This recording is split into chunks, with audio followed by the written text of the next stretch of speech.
Fair warning, this is a long video, so make sure you have a glass of water, make sure you do a stretch, and let's get going. Welcome to the new setup. We've got the easel here, which I set up before, you know that's fine. Our lady that we're going to paint in a bit, right here. And I've also sent you on a new tripod, so I don't have to balance you against an old lamp that I have. I don't know what I'm going to do yet, because the tracing paper that I have is incredibly limited. I have a total of 2 sheets to my name. They're both A4 and they're both crumpled to hell. So I'll have to stick them together, trace, and then put them onto my watercolor paper. Step 1 of the watercolor process, I desperately hate. Tracing sucks. I feel like I always manage to suck the soul out of my drawing by tracing it.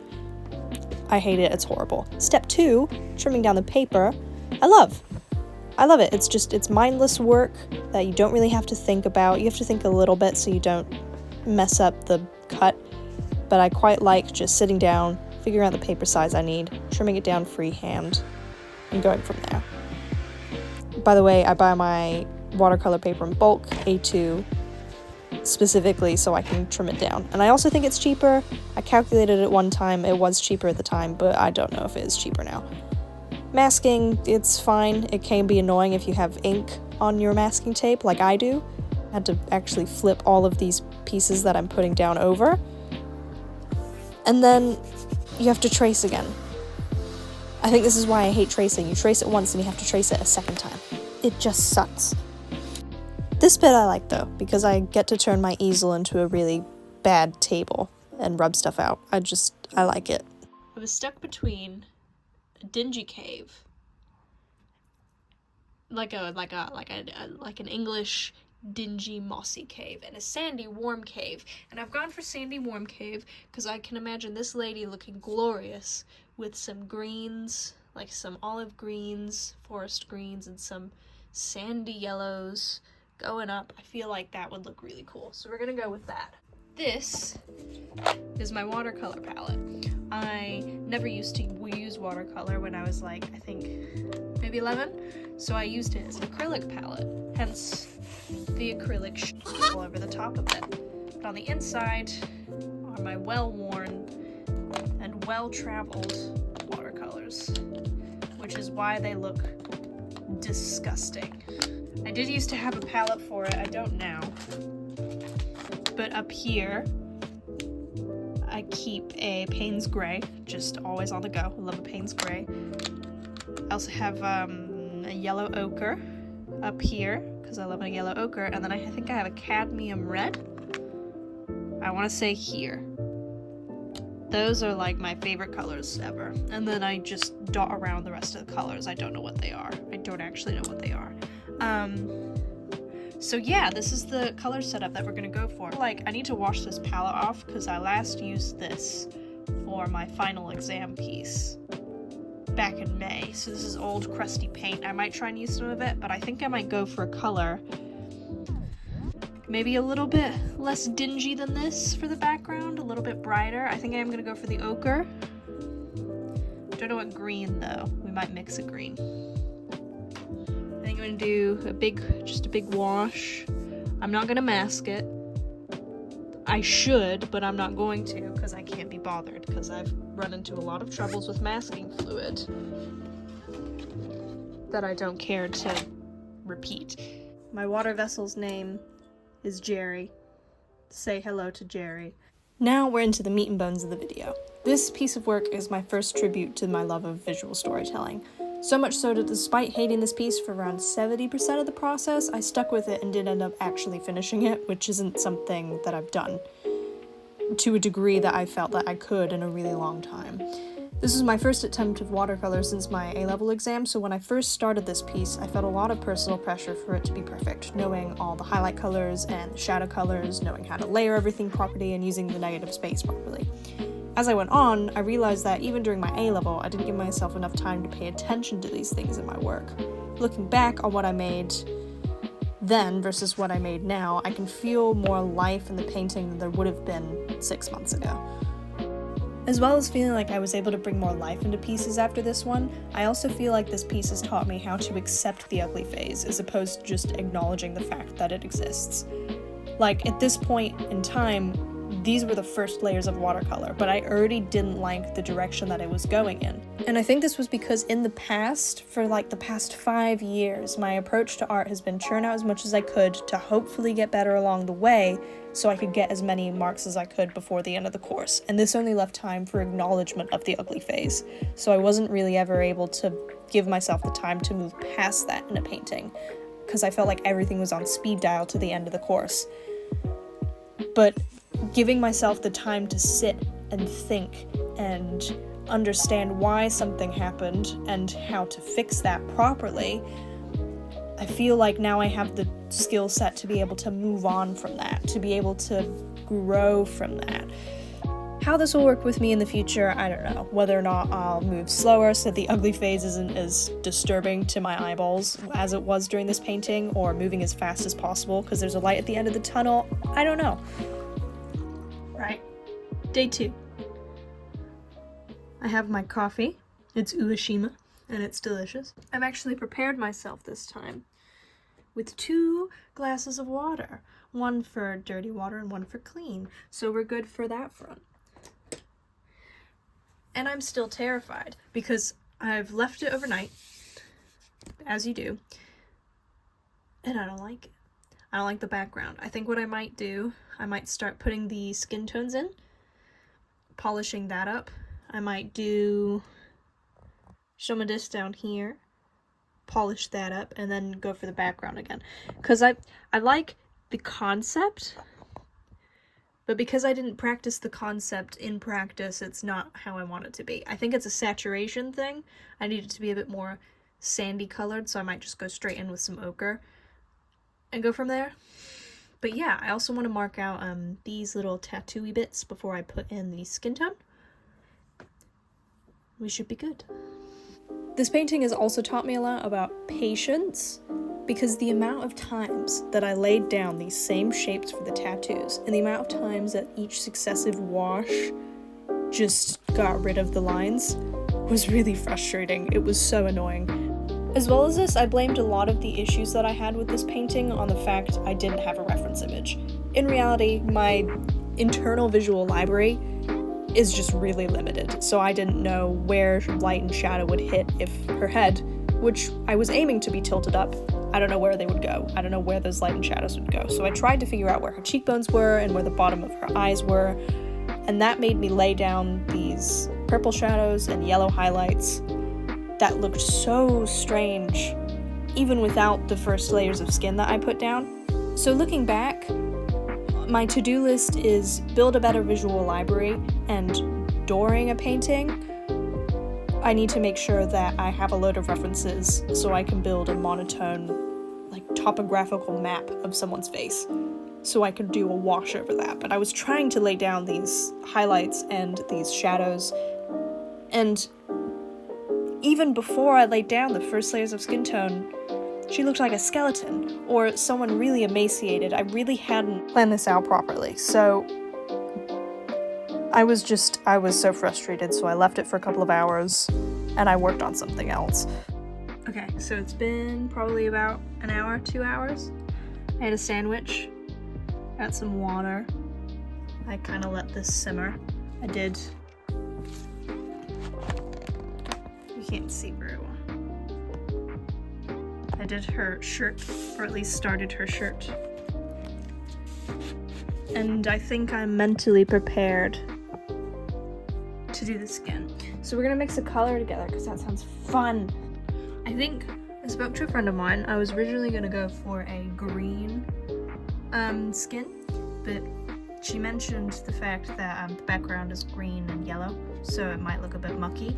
So I think I'm gonna take some of this red that I used to make her top, mix it with this over here, because I don't want to wash my palette yet, because I can't be bothered. This footage is brought to you by about 15 minutes of uncut footage that I thought I would use every single minute of, and that is now sat in my phone until I'm ready to upload this video. I think a little bit more red still. And here is the cut down of the 3 minutes that I recorded to mix the new skin tone. I think that's our skin tone. Throughout this part of the process, I was internally screaming because I thought it looked weird before I laid down the skin tone, and then I laid down the skin tone and I thought it looked worse because I was trying to lay down things while they were still wet, which made it look really weird, and then I tried to change the shadows that I initially put down, which made it look even weirder. It really frustrated me. I was really struggling at this point.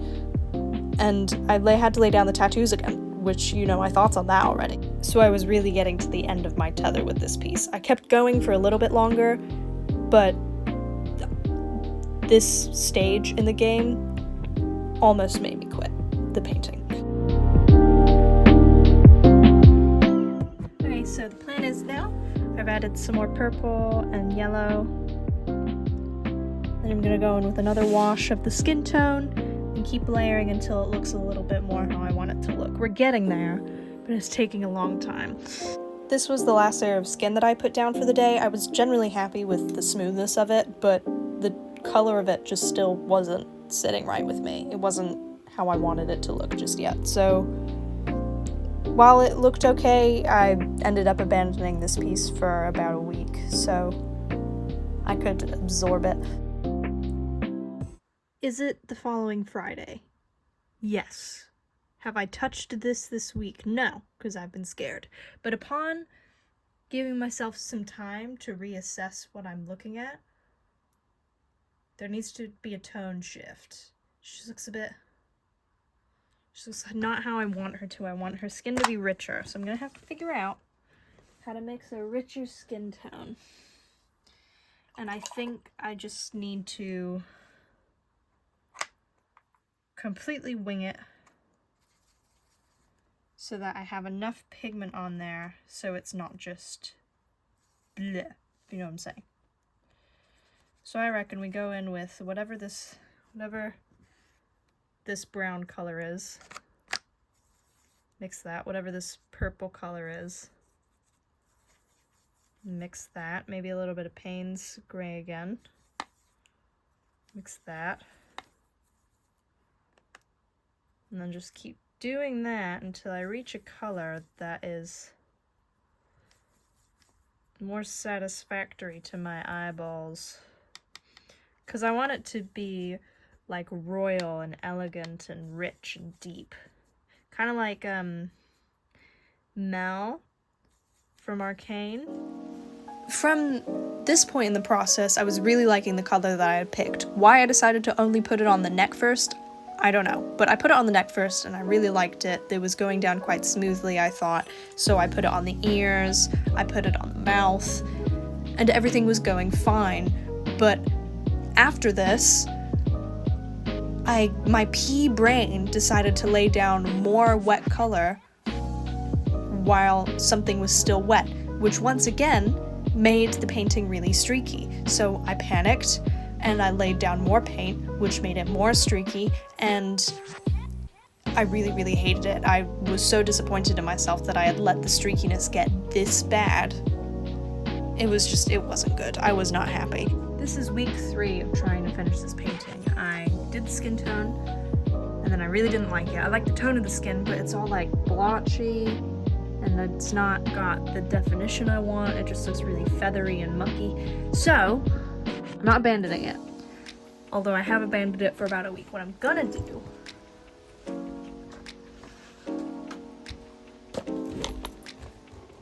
I'm breaking out the gouache. I haven't used these since my exam. That's why they're all... Oh, they're still sweat.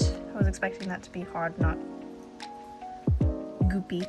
Yeah, I haven't used these since my exam, so that's why they're really quite dry. I don't think I'm gonna reactivate them fully because I don't want them to dry out thinner, so I'm just gonna use them as and when. Hold on, one of them's... This is moldy.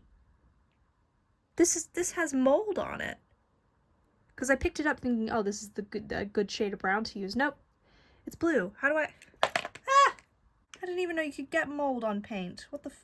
If you know how to fix this, please let me know, because this is a nice shade of blue. I'm just gonna keep that separate, I think. I'm gonna just put it over there. The color that I'm actually gonna use instead then, I guess, is this one. Even though I still really hated the streakiness, laying down some outlines made me feel a lot better about it. Outlines, they may be a stylistic choice, and I think they are equally also a crutch. I don't know, but either way, I've always seen art as a puzzle that you yourself are creating and solving at the same time. And this ties into the point that I was trying to make before about accepting the ugly phase. I think now I had really accepted that the ugly phase was going to stay like that. Because I had made a mistake, I couldn't really add anything else to it as it was to fix it, so I needed to try something else. And I think that's a much healthier approach to art, and getting a chance to put it into practice in the same painting that I started out wanting to just completely abandon, once again, I think has set a really good precedent for the future. Even if you don't like a painting, there is a way to like some aspect of it. Like with this, I really liked how the outlines turned out, and I really liked how the skin ended up turning out. It took a few more passes, but I eventually got there, and I wouldn't have gotten there had I not disliked the painting so much at the start that I wanted to just completely quit.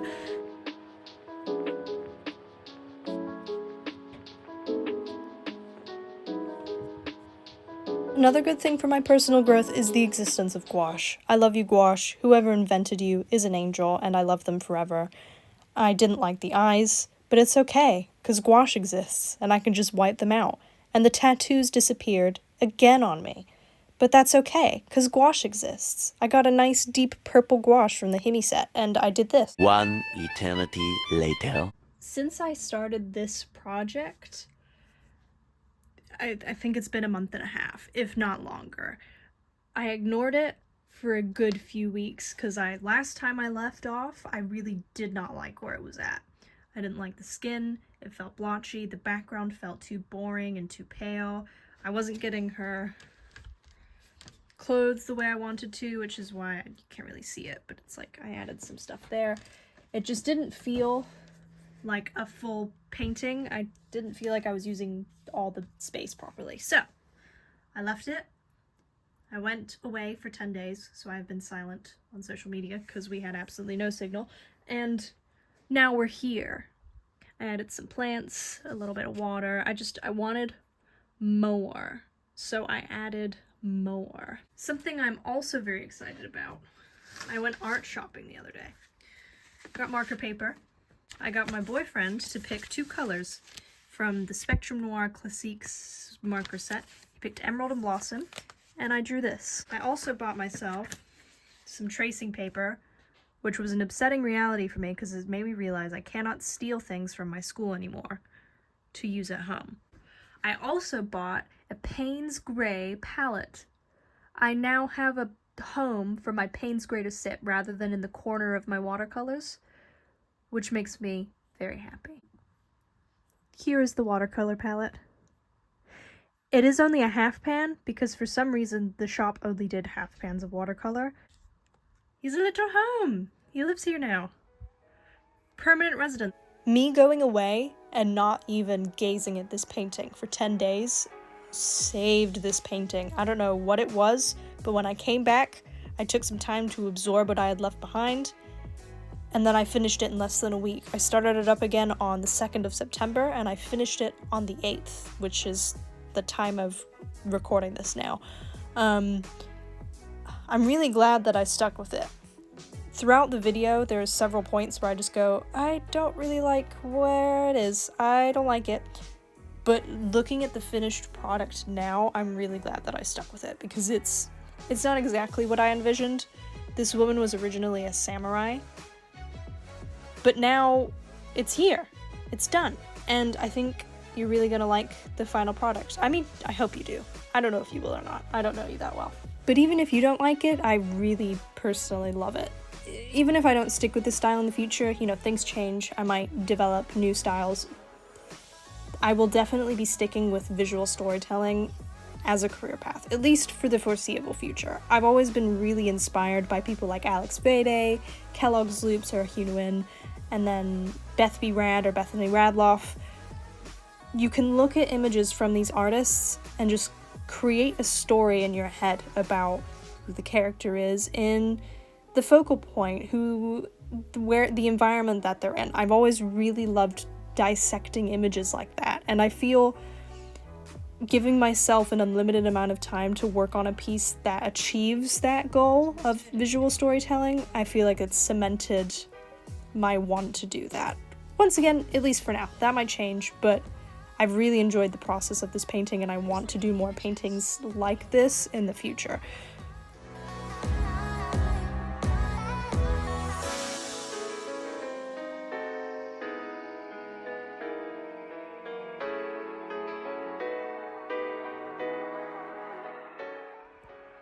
Here's the current point. I worked on it this morning. I added this little side table to balance out the composition a little bit. I deepened that a little bit. I added some more like definition to the pots and a little plant pot, which I think you saw. But we're getting there. The last piece of the puzzle is to add the gold silvery sparkliness, which I don't know how to do yet, but this is like, it's almost done. I can't believe that it's almost done. These right here are my favorite watercolors. They're the Kuretake Gansai Tambi Starry Colors watercolor set. It comes with 6 colors. This packaging, it is quite old, they might have changed their packaging, but I love them. These are the best things ever. This section of footage is brought to you by 10 minutes of uncut footage of me just doing this over and over and over.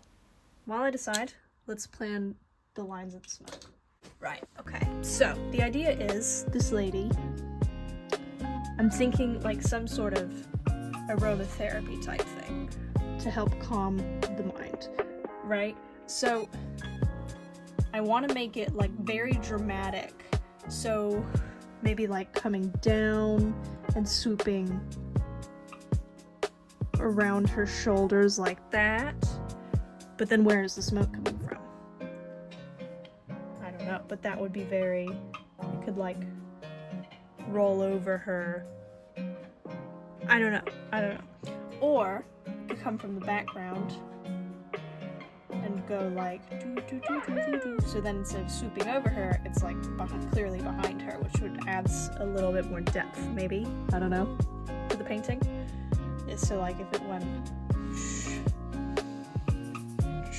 because I want to play with geometric smoke. Here's some scrap paper. So like, I used to like quite doing dramatic smoke like this, but I could never get the curves quite how I want them to. Even in the original reference, oh my god. The face is so different. She looks so much more angry in this one, I feel. I think it's the eyebrows. Yeah, I think it's the eyebrows. But yeah, you can see in this one, I don't know if you can, there's like lines of where I was planning to do the smoke. But I just couldn't figure it out. So I reckon with this piece, with there being geometric patterns in her clothing as well, I've been liking this kind of thing. I could do something like this.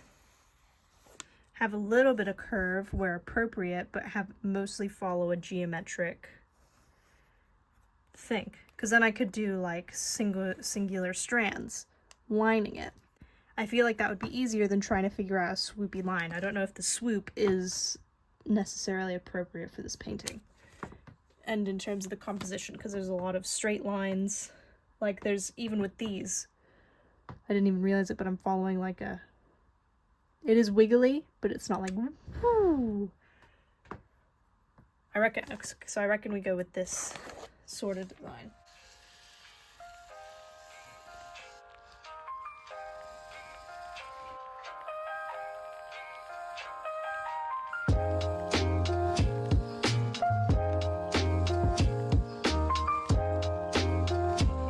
I've come to the conclusion that I'm going to try with this color first, and if I don't like it, then I'm going to very, very carefully trace over with this color, or a different one.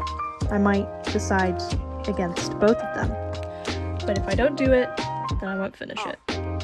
I did accidentally draw over her ear, but I'll just ignore that when I am painting it. Let's get going.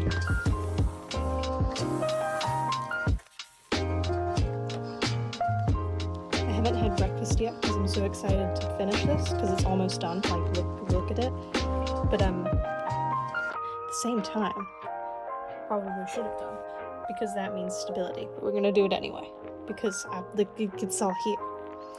All the ingredients are here to be done. This part of the process to me feels like having a really decadent and rich dessert after having plain boiled chicken and rice for the main. I love it. It's so stressful. Making sure, because I'm always wobbly, even like it'll either be because of coffee or because I'm waiting to eat until I'm finished with it so that I can just sit and eat and look at what I've done. But I love this part. It's so good. I love it so much because gold, I've always loved adding gold bits to my paintings. I tried to get it in wherever I possibly can. It's so good. It's so good. I have finished all the rambling that I wanted to ramble in this video, so now I'm just gonna let you sit back and watch the rest of the process. Thank you so much for sticking around. It really does mean a lot, and I don't know what I'm gonna do next. I bought some markers. I think I'm gonna play with them. I also have some fun concepts that I have in my sketchbook. I don't really know what I'm gonna do yet, but I hope you've enjoyed, and I'll see you guys next time.